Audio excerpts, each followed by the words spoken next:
she did to him. And while doing that, she eroded his confidence. She took away Mubad's confidence, took away his joy, took away his courage, took away his confidence, took away his, if you look at Mubad 2020, 2017, 2018, 2019, 2020, is different from Mubad mid 2021, 2022, and 2023. 2023, Mubad was like getting out of the woods. He was a shadow of himself at that point. Yes. Around 2023 was like, I think when he came back after he did the Blessed album, it was like getting himself back, because he was trying to get back. He sang in his song, Alright, he said, I got a new balance, no be sneakers. Like, he's trying to tell the audience that, you know what, I've been down, but it's like I'm getting myself now. I'm getting myself. I'm beginning to flow again. The juices is coming back. I'm getting my confidence back. He's feeling this himself once again.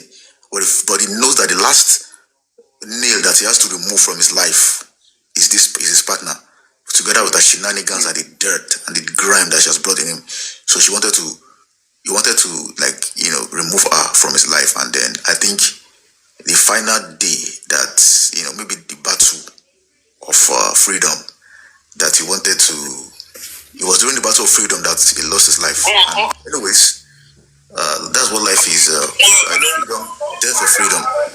So he chose the path to free himself, and she said, no, you're not gonna, and then that's what happened to him. However sad.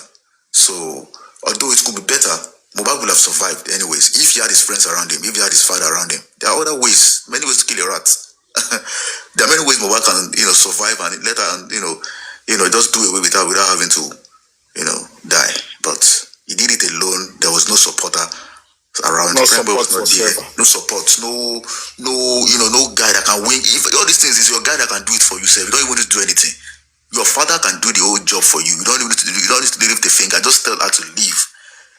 Just your guys like 2 or 3, Zomo, Prime Boy, Ibaje, or one of those your strange guy can just tell her to bro, babe, just stand up, just they go. They can just tell her to leave. But he did it on his own, because all the and look at all those ones he had around him, they were not standing up for him, they were not sticking up for him. They all pretended like they had no idea of what happened, spending, lifestyle, all of them. Wunmi was their boss. Yes, he controlled them. Just imagine Mubad hired a chef to make food for him, only for him to come back from the UK and find out that the chef has been fired. And she's just running things on her own, like she's the boss. Mubad is just like a Frankenstein, like a worker who just goes out to sing, get the money, and put the money in a bank account where she controls and buys stuff, even without the where she controls 250,000 for Yatunde every 2 weeks. Just imagine 250,000 every 2 weeks, or after every week. Imagine. Yes, sir. For taking care of a bastard. Exactly, yes, sir. And just imagine when Mubad came from his father. Mubad met his father. I think that was on the night or 10th, like on the night, like the day before, Saturday, when his dad came. He was telling his dad, that he was confiding his dad that, Dad, can you imagine that this girl wants to purchase land in the name of Liam without me even knowing about it. She took my money, bought land for him, and she didn't even tell me that she has gotten land. But if Liam was actually Mubad's son, there's no need for him to even tell his dad or to get angry about it. It's something that he and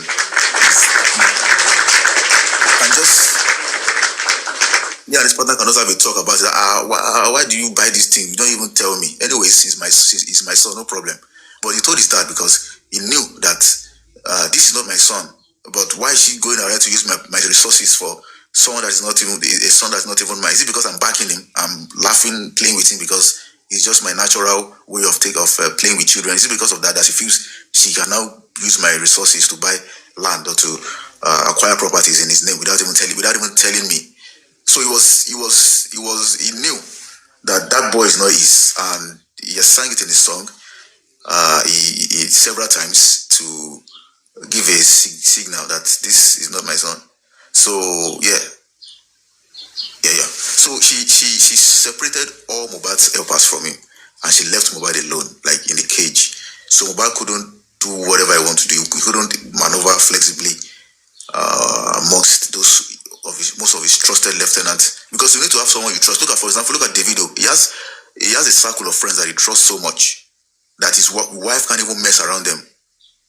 Same thing with Wizkid and Olamide and Final Rema, all the Burna Boy. They all have friends that they are like their wives can't even penetrate that circle. Like their wives can't even mess with this circle of friends because they sometimes even respect their husbands because of the circle of friends that they keep, and they fear their husband because of the circle of friends that they keep. So, but in Mubad's case, those around.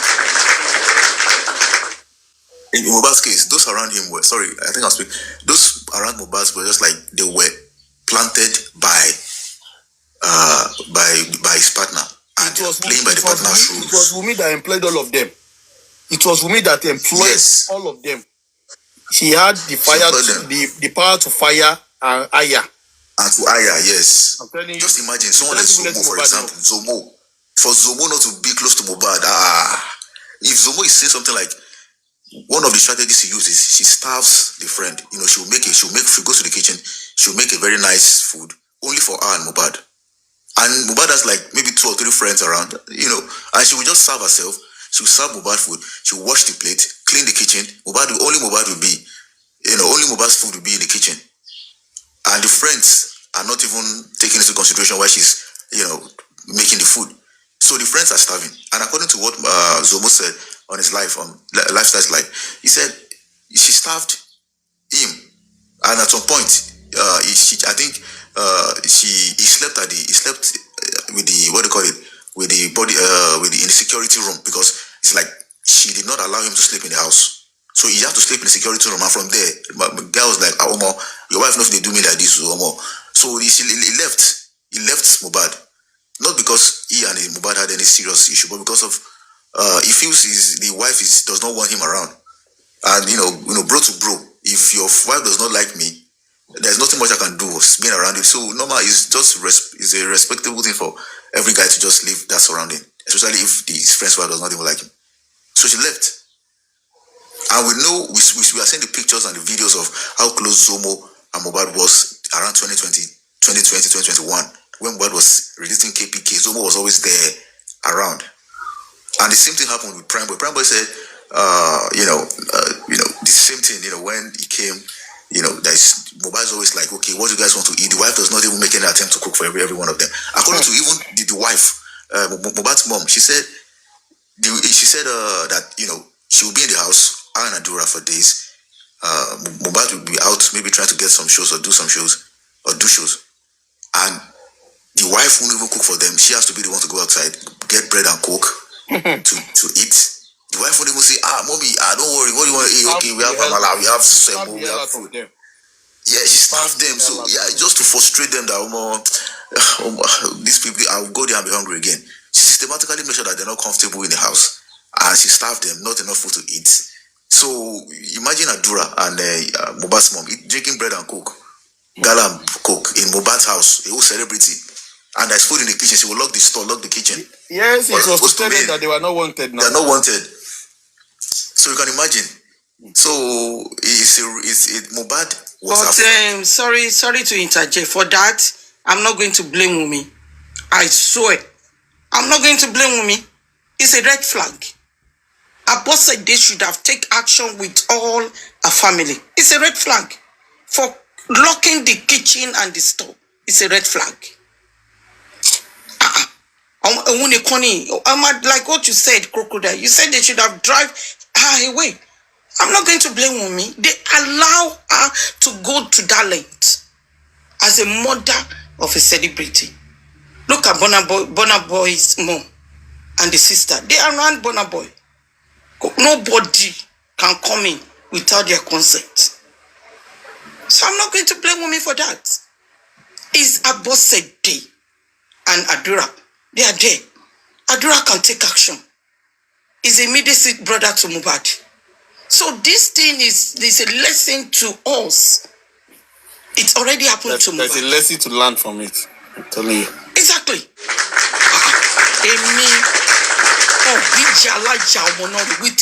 I don't care which country that wife comes from.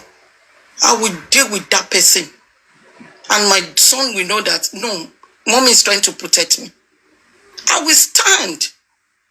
in front of that woman. No, this is a red flag. How can I be in your house? You lock this door, you lock this kitchen. You are telling me that I should go away in my son's house. N.O. So I'm not going to blame this Akpanyo girl. I'm blaming Abosede. She's an elder in that house. She's supposed to take action. Tobacco go family wa wonu le pe ibi lawon mama sun si. Told them back on my change key kitchen. She can't do nothing. I swear. Even Mubad left that house, they will stay in the house. And Mubad will not do it for long. He will come back. Let me meet. Go ahead, Crocodile. Before Gladiator Crocodile go ahead. But don't forget, even in that house, Mubad did not have any say. I would like to remind you that when they went to do that child christening, when they gave birth to Liam, even the grandma was there, Mubad was there, and then Yatunde was challenging them. And they went to report to Mubad, and Mubad told them that, Mommy, Ewo, you understand? So, when they were supposed to have taken spiritual action against that lady first before they would go physically. General vengeance, spiritual action. Hey, can you mute? Spiritual action, physical action we involve. You understand? Let me tell you something. For that, I will respect Mubad on that day of the naming ceremony. Come my name in Mubad. I swear, Jokeji. Omari Bobo Wambe. I swear, Jokeji, I don't care. I don't care. Mama Joko si be. Omo enemy ni for walking. Bobo nule mini makowabe. Because it's a red flag to me. If my son can tell me that, it's a red flag. There's a lot of loopholes. There's a lot of red flag that they did not take action. That is why I cannot blame Baba. Baba Mubad said that is why he makes sure that the mother always stay. That is why he makes sure that Darosha is PA. Baba Mubad don't shake gbogbo. And Adura no work with. So as a mother, let me tell you something. I remember about Whiskey Mom. You know this guy, Crocodile, the manager, the African one, not because the international one is the wife. Before that one become his wife, the African one, that guy. Whiskey mother always called that guy every minute, second, hours. The Joe, omo owo elogwa. Ode owo omo e, o mama birini. Omo e lowo manager. This manager here is still there. That's but Whiskey to carry. The manager is still with Whiskey. Iya ni okunse baba Whiskey. Iya. Oni baba gbogbo aye. Everything is about Abosede to me as a mother. The same thing applied to Burna Boy. If Davido's mom, she's alive. Thank you, General. If Davido's mom, she's alive. I swear, oh Mama telling Queen, Davido's mom is a friend to Dr. Kemi Olunloyo. And look at those, she's still active. The same thing we apply to Davido. The same thing. That is why you can see Davido's cousins, sister, they are around Davido as well. They are around Davido as well. This is a red flag. Omo feshe yawo, red flag. Omo bimo, red flag. Take action. No. Abosede, our family Abosede, lo ye kon sise yen gan. Because Baba, he doesn't close to his family. But family won't want Nikini. Baba I'm not going to blame him for that. He's somebody that he keep his things to himself. I don't want to mention it. But it's a lesson like what you said to each one of us. So this kind of Mubad is in our family.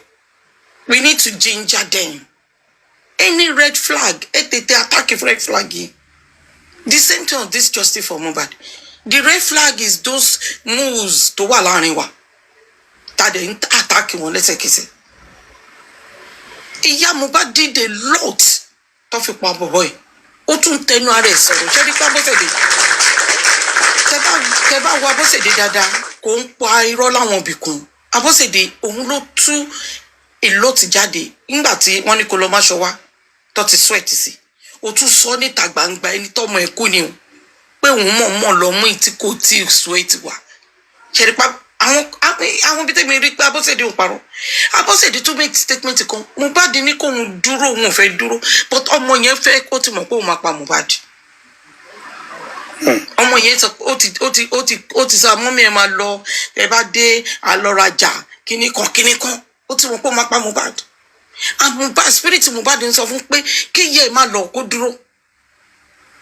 Abọ́sẹ̀dé fúnra ẹ̀ ló sọ ó ní Mubad ò fẹ́ jẹ́ kóun lọ níjọ́ Saturday.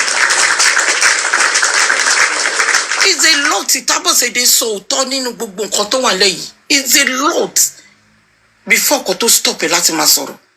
But behind the closed door, ẹgbọ́n kan Abọ́sẹ̀dé sọ pẹ̀lú ẹni tí Bukky tó lọ gba recording wọn. Also a lot now. It's a red flag. Mubad ti lọ, but ṣé rí gbogbo nǹkan tá kà sílẹ̀ yìí. It's a red flag to our family if it happen like that. Ẹ tako ẹ̀ ni. Ọmọ ń gbógun lọ báyàn ni. Ṣé rí ngbà mí gan. Èèyàn ní di spiritual, physical gan. Ó máa bá gbogbo àjò wọn jẹ́. Ọmọ àgbọn jìnnì ni. Ẹ bá kó wèrè débẹ̀. Mubad tó ṣe ń ṣe leave nígbà tó bá kọ́kọ́ rí pé ìyá ẹ̀ kọ́kọ́ mú kí lorúkọ ẹ̀ TV tó rà mo kọ́kọ́ fọ́. Ó máa dàbí ara wájú. Ṣẹ́rógùn tó wà lára Mubad ọpọlọ ẹ̀ máṣíìnì. Màá kọ́kọ́ fọ́. Tó bá jẹ́ pé mi kọ́ nílẹ̀. No, ẹ má display ní wèrè ni. Ẹ má kọ́kọ́ fọ́ nǹkan ẹ̀ níwájú ẹ̀ ni. Ọmọ wèrè yẹ gan wá wò pé aṣáwọn eléyìí ní Glasgow. Yes. But you're acting. Ẹ má kọ́kọ́ destroy nǹkan kan nílé Mubad ni. Ibi tí èmi ni Mubad máa kọ́dù kò ní kọ́dù ìyàwó mọ́. Màá ní àfi tó bá jẹ́ pé èmi kọ́ ni mo bí e. Tó bá jẹ́ kí n rí nǹkan tí kò yẹ kí n rí jáde lẹ́nu mi. Ṣé mọ̀ pé ọmọ yẹn ó máa caution. Kò ní sọ pé ó máa ní kíyàwó ẹ̀ lọ́nà ẹ̀. Máa sọ máa ní wọlé kó wòkè. Èní ló ń lọ kúrò nílé. Yes, because it's a red flag. It's a lot of red flag. Tá bá dé court gan tí bá gbé gbogbo nǹkan tí ọmọ yẹn ṣe. I'm still going to win that girl. Ṣé dáwà Yorùbá àwọn kọ̀ọ̀kan wà red flag. Nǹkan mà ní mo dalẹ̀ ọlọ́mọ mi rú. Ṣé wọ́n ti pa ọmọ mọ́yàn lọ́wọ́? Wọ́n ti pa. It's a red flag. So let me mute. Thank you very much, Jenna 8070. God bless you. Glide Crocodile, do you want to round up your submission?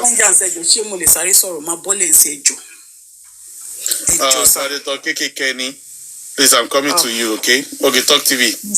Everyone, Emma Bino, Ejo, Mommy Yeti, Gladiator Crocodile, everybody on the panel, Carol. Nǹkan tí mo fẹ́ sọ ni pé mo fẹ́ second Mommy Yeti. Ṣé rí gbogbo nǹkan tó ṣẹlẹ̀ sọ́mọ yìí? Ọwọ́ ìyá Mubad ló ti wá. Ìyá Mubad ń ṣàbíamọ. Girl yẹn ó lo avenue 10 years àná sí mọ́mí. Bọ̀ nílẹ̀ Yorùbá kò sí nǹkan tó kọjá ìyẹn nípa 10 years àná sí mọ́mí kò sí nǹkan tó kọjá ìyẹn. Àárín Mubad àti ìyá ẹ̀ àti àwọn ẹbí Mubad nìyẹn wà. Kò sí ohun tó kàn Wùnmí nípa yẹn. Sherry, I'm so sorry. But mommy, Yeti sorrow. Listen, I was so emotional. Tó bá jẹ́ mi náà nǹkan tí màá ṣe nìyẹn. Mo rántí ìgbà kan tí èèyàn kan gbá grandma mi létí, ìyàwó ẹ̀gbọ́n grandma mi, ìyàwó àbúrò grandma mi ó gbá grandma mi létí. Because sometimes I look at blessing náà, kí ni ṣe blessing láàrin family yẹn. Grandma mi, mommy mi nìkan lóbìnrin tí yẹ bí. Nígbà tí ó gbá ìyá ẹ̀ létí. Wọ́n sáré ṣe family meeting, mom sí mi ò sí ńbẹ̀, Èkó ni mommy mi wà ńgbà yẹn. Mom sí mi ò sí ńbẹ̀. Wọ́n láti máa sọ pé ẹ má jẹ́ kí lágbájá gbọ́ o, ẹ má gbé kó gbọ́ o. Wọ́n parí ẹ̀ síbẹ̀, wọ́n ní kó bẹ grandma ginikan. Last born grandma ló gbé sí mommy létí. ó dẹ̀ sọ fún wọn kan fi ṣe so inú ẹ̀kú kan fi ṣe kíní kan. Ìgbà tí mọ́mí mi máa strike. Ìgbà tí mọ́mí mi máa strike, ó dàbí àrá ni. Mọ́mí mi jí débẹ̀.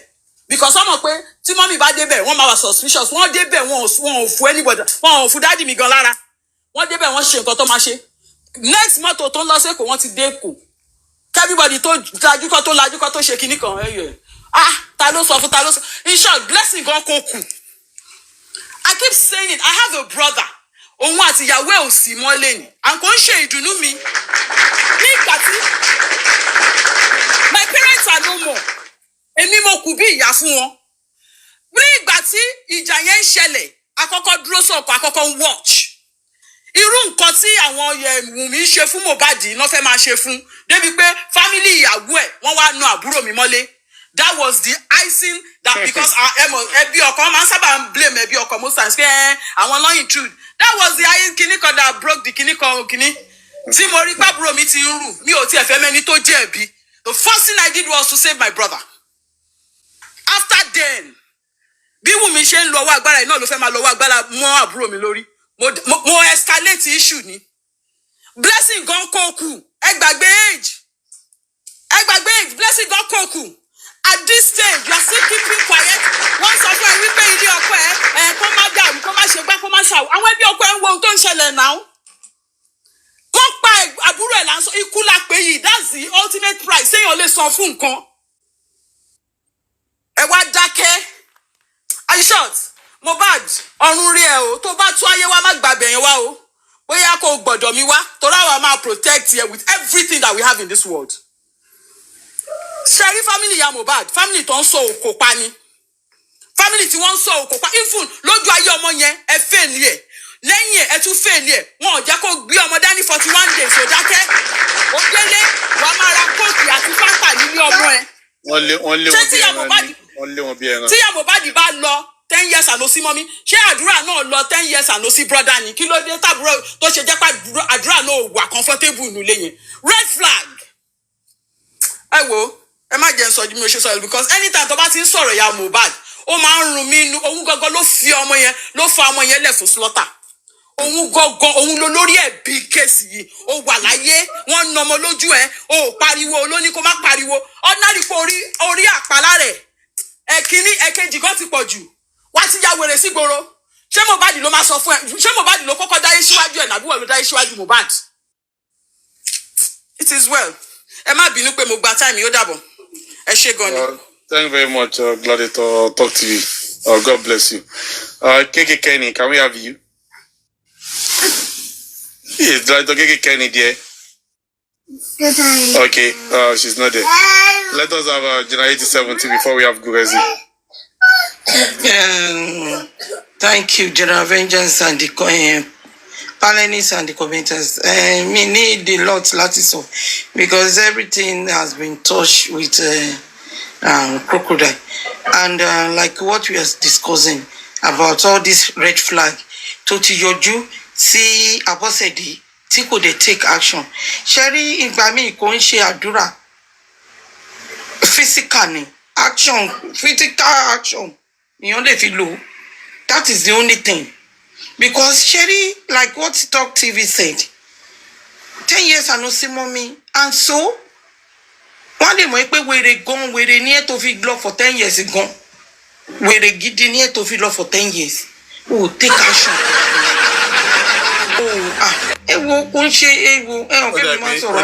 Guilty conscience, low warrior. Guilty conscience. Yeah, but that guilty conscience is then but all the fixing be to protect ọmọ yẹn. Iṣẹ́ ni ikú tí bàbá Mubad rò ní pé okay ìyá tí kò sí ńbẹ̀ fọ́mọ yìí nísìn tọ́mọ yìí dẹ̀ ti wá ṣoríire ó yẹ kó bá mi guide dáadáa. That is what a man think. Ọkùnrin ni yín náà General Vengeance pé ó yẹ kó lè guide dáadáa yín tó bá bí ní tiẹ̀. Bàbá Mubad ti fẹ́ yàwó mi ó ti náwọn ọmọ mi ó máa jókòó táwọn yẹn. Yín tó bá bí ní tiẹ̀. Even the mistake that èmi rí ni pé Bàbá Mubad can be the manager. I swear. Baba Mubad can be Mubad manager. Call them and move. Call them one. But Mubad can be the manager. Mubad the personal assistant. It would have been the best. Yes, Emma, who is the manager of Burna Boy? Baba Burna Boy ni. But kò tẹ̀lé wọn kiri. Ìyá Burna Boy ló tẹ̀lé kiri pẹ̀lú àwọn siblings Burna Boy. You can see that everything is surrounded by the family. So bí Mubad ṣe travel tí irú Ṣèyí lọ fún wọn ní information pé Mubad ní girlfriend kò ní girlfriend you understand kò ní rí bẹ́ẹ̀ family ló máa protect ẹ̀ wọ́n á wò pé eléyìí máa ti gbé síta kò yé yín Burna Boy bó ṣe wáyé ìyé àtàwọn síbìlì ló máa mọ ẹni tí Burna Boy ń fẹ́ kó sá ta ló gbé síta wọn ò lè gbé síta ìyé àti siblings ló máa mọ ẹni tí Burna Boy máa fẹ́ ní ọjọ́ àárọ̀ ẹ̀ kò sí nobody. So this thing is a lesson to us. Táwọn ọmọ wa bá fẹ́ wọ music kìíní industry tí wọ́n tó ń ṣe, especially that kind of industry, we need to protect them with the family. Family gangan.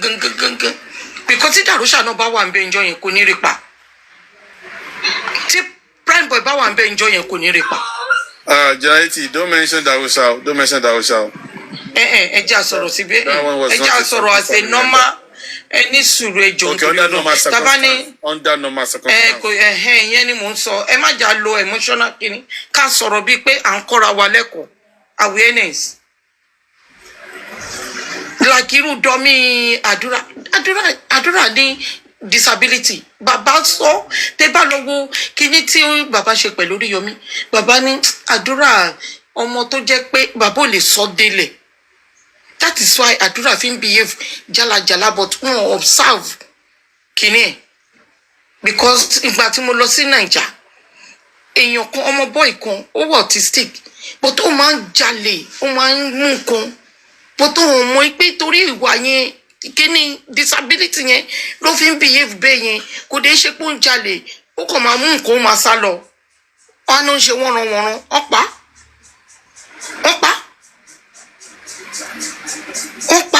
Adura tí wọ́n bá fi àdúrà sílẹ̀ tó bá wà yes ego ẹ̀yin náà ego ọmọ tó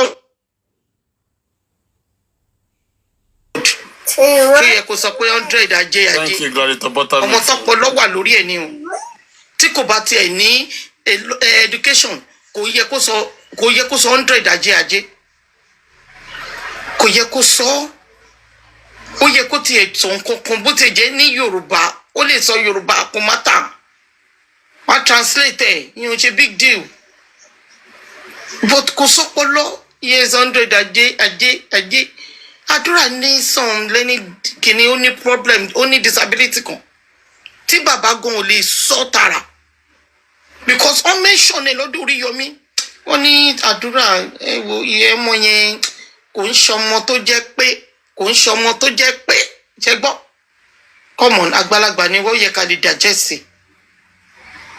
nǹkan tó fi rádùúrà tó jẹ́ pàdúrà nìkan ló wà ń bẹ yẹn ní ìjọ yẹn tó fi ṣiṣẹ́ tó ṣe yẹn tó bá jẹ́ Prime Boy wà ń bẹ wọn bí fàdà ìdá kò lè rí pa ọkọ pọ̀ wọn àti Prime Boy pọ̀ that's all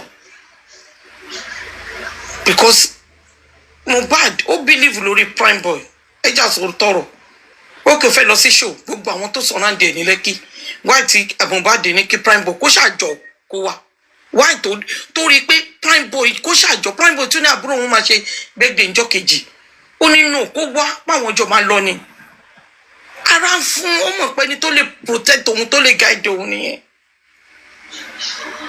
bọ̀ àti jẹ́ àti mú àwọn òbí Prime Boy àti Prime Boy òun ló sọ Prime Boy dìdàkudà nígbà tí Mubad kú ń sìn ló sọ Prime Boy dìdàkudà nígbà tí Mubad kú àwọn peers and co. So this thing is a lesson to everybody. There's a mistake in one family. We can use it to implement to our family.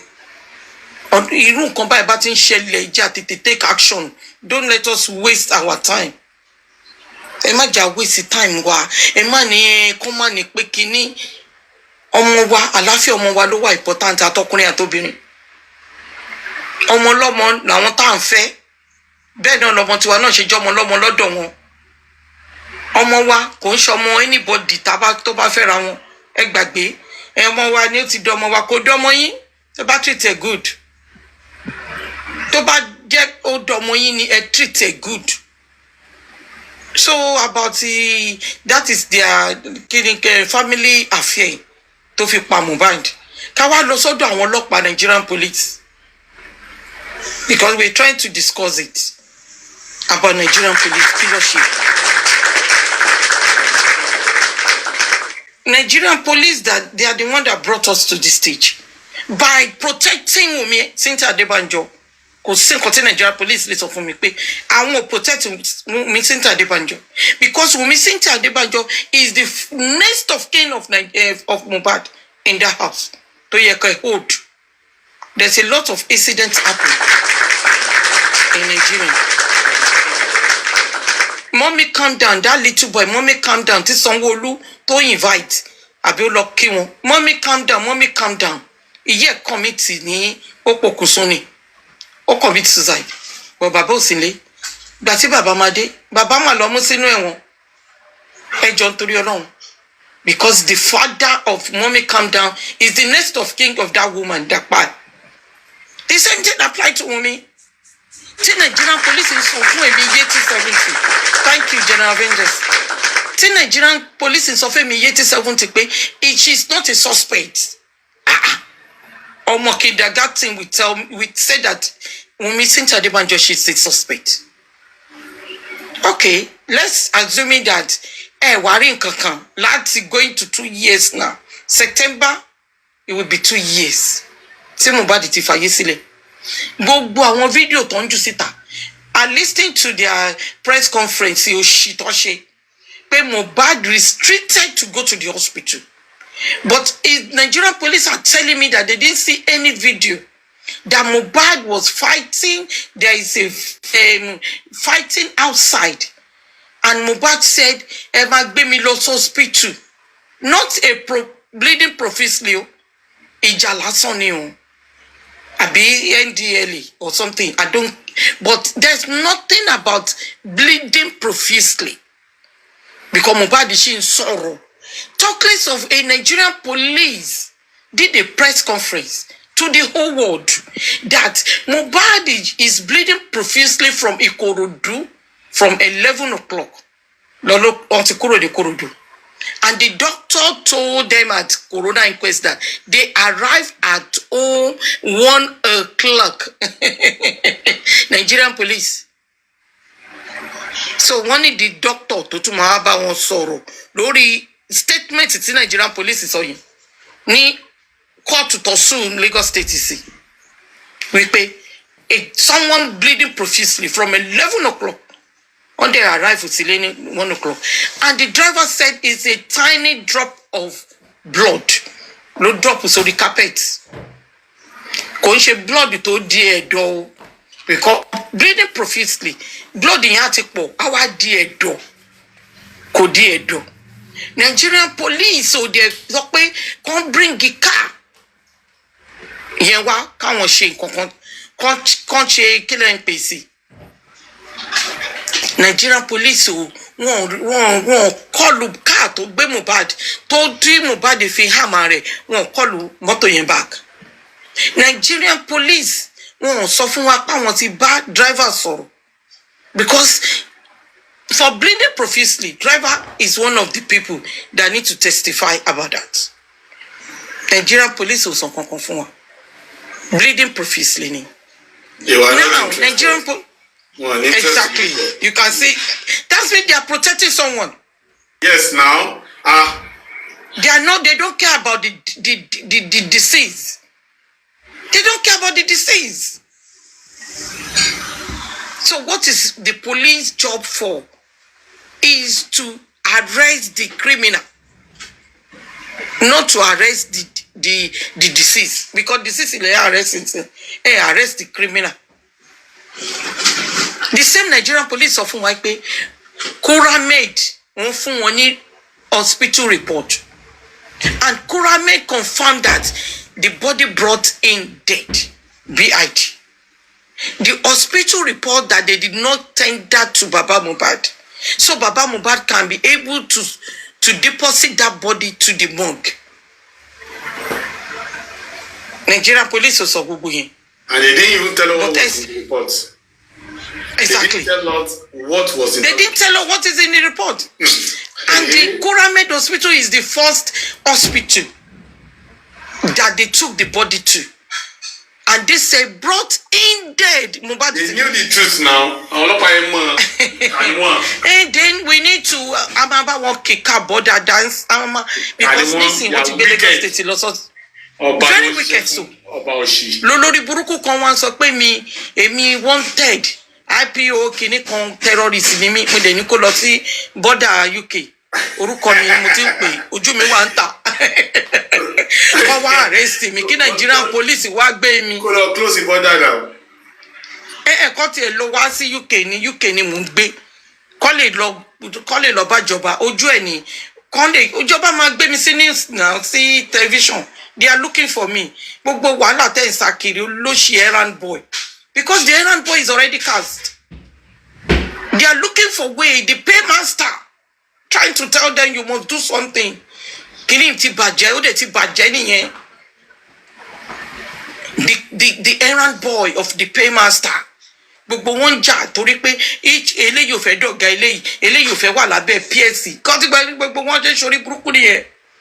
Because the paymaster gone òun ni umbrella. Kọ́ tí gbogbo wọn fi sórí burúkú nìyẹn. Wọ́n ti rí pé gbogbo etí sílì ń sìn. Paymaster dẹ̀ máa sọ fún wọn pé kí la máa ṣe kí ni next action. That is why they are attacking someone like me, someone like General Avengers, Sister Comfy, I want the York Daddy, everybody. That's why they are attacking. They cannot change that. And General Avengers, anytime you are doing show, Mabawa play that Temi platform as a advert. That Temi platform, in your go carry weighty, in your go look mobosheleji. They try to change it, they cannot change it. Even that stupid smell low. Nobody want to change it. We should live here, they should live Lagata, and they should live Guresi. You can continue holding Guresi. Guresi doesn't give a F. But Lagata, Team Lagata, he confirmed and appreciates Karimo Atole for standing for her sister, for defaming Mr. Joseph Oluwabami Aloba at the earlier stage. That is a red flag. General Vengeance. A red flag. Our moderator want to wale. You know, that is a red flag. When we are talking about family issue. This one of Team Lagata, we are there together. Kinikon, they must go down. It's a red flag. But partner red flag ni nije for him.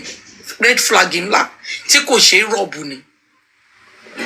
On that one, that screen record is a red flag.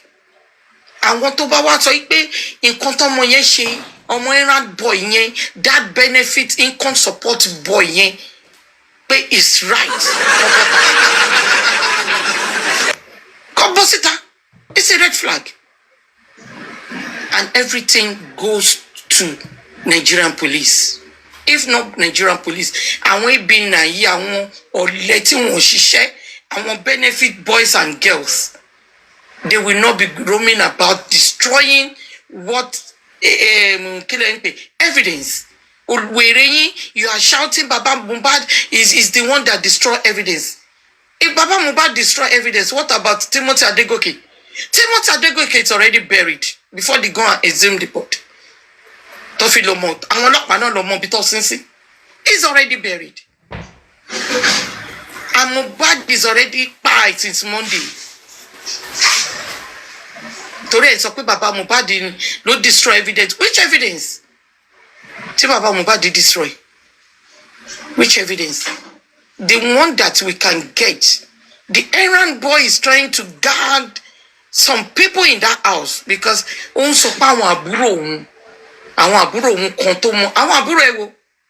need to name them. Not àbúrò mi, àwọn is a group of àbúrò Tony láràndì Mubad. Ṣáwọn ọlọ́pàá Mubad ni. Ìbéèrè ni kò fàjà.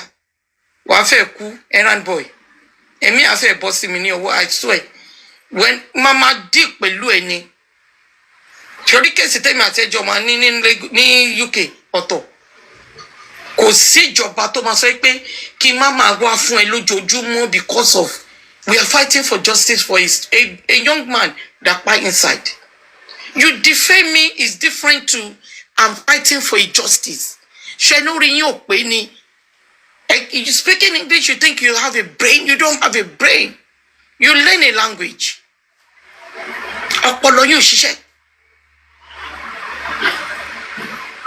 And I'm bitter because the way they kpai that boy and the way they deal with that boy. You justify anything. But defaming me is another case. Fighting for a soul. My fellow citizen of Nigeria, a young man that kpai inside the house, is my fundamental human right. That is why the sitting president is one of the people that fought for democracy in 1999. Shelori Yokweni, Mabayin said, Ebe mi screen record. So the bati de UK border. Why le so pa won ko ti mo so ni. Torí mi rí tèmi pé ju ti yín lọ. Yes, orí mi pé ju ti yín lọ. Kò sí lu náà tó bá ní nǹkan tí mo sọ wrong. It's Nigerian police ló bring you out to this stage that they did not do the needful. Nigerian police ni. Nigerian police, you went to go and arrest people outside and Mubad kpai inside. When Mubad kpai, is it bully on that day before he kpai? No. Let's throw this question to ourselves. Is prime boy inside the house when Mubad kpai? No. Why can't you arrest those people inside the house as well? The way you arrest people outside, Nigerian police.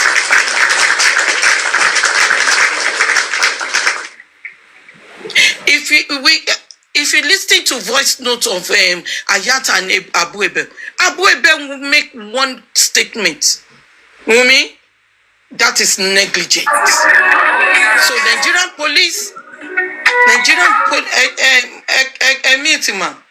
Nigerian police cannot arrest someone that negligent is part of crime. Mute, mommy, but mute.